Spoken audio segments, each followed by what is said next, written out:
Dr. Alfa, bertugas di Pantai Hospital Sungai Petani. Saya merupakan pakar perubatan dalaman yang mempunyai sab kepakaran dalam bidang penyakit berjangkit.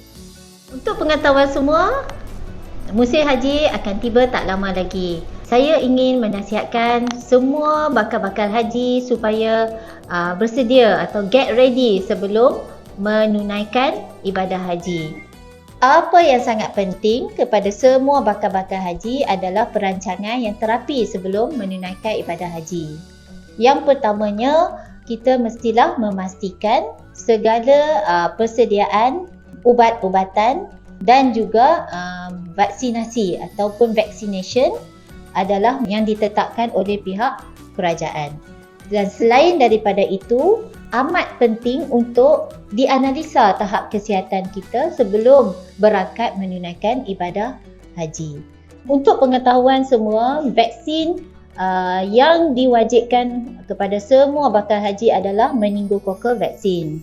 Walau bagaimanapun, sangat penting kepada semua bakal haji untuk saya nasihatkan mendapatkan suntikan vaksin yang lain seperti influenza, vaksin COVID-19 dan juga tak lupa vaksin pneumokokal. Ini bertujuan untuk memberikan daya tahan, mengurangkan risiko penyakit influenza atau COVID-19 yang sangat teruk. Saya ingin menasihatkan di sini yang mana bakal haji juga sentiasa memastikan keperluan pelitup muka dapat digunakan jika dikehendaki, terutamanya berada di tempat-tempat yang sangat sesak, berdebu yang boleh menyebabkan mudahnya penyebaran sebarang penyakit.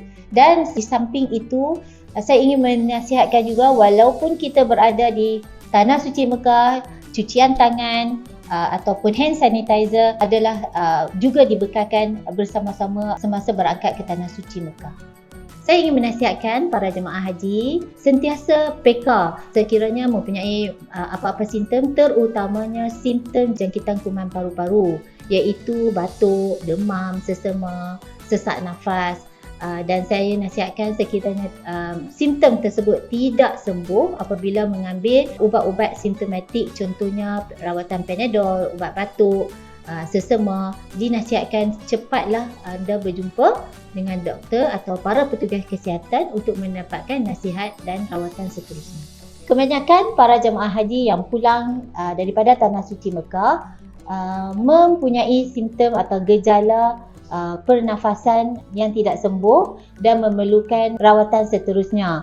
Saya amat memohon para jemaah haji peka, walaupun sudah lama kita tidak mempunyai jangkitan virus MERS-CoV yang mana kita alami beberapa tahun yang lalu, akan tetapi mestilah sentiasa peka dengan simptom-simptom atau gejala jangkitan kuman MERS-CoV atau Middle East Respiratory Virus Syndrome. Saya Dr. Alfa ingin mengucapkan selamat menunaikan ibadah haji kepada semua bakal-bakal haji pada tahun 2026.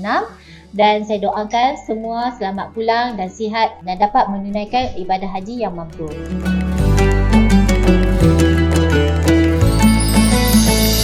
Thank you.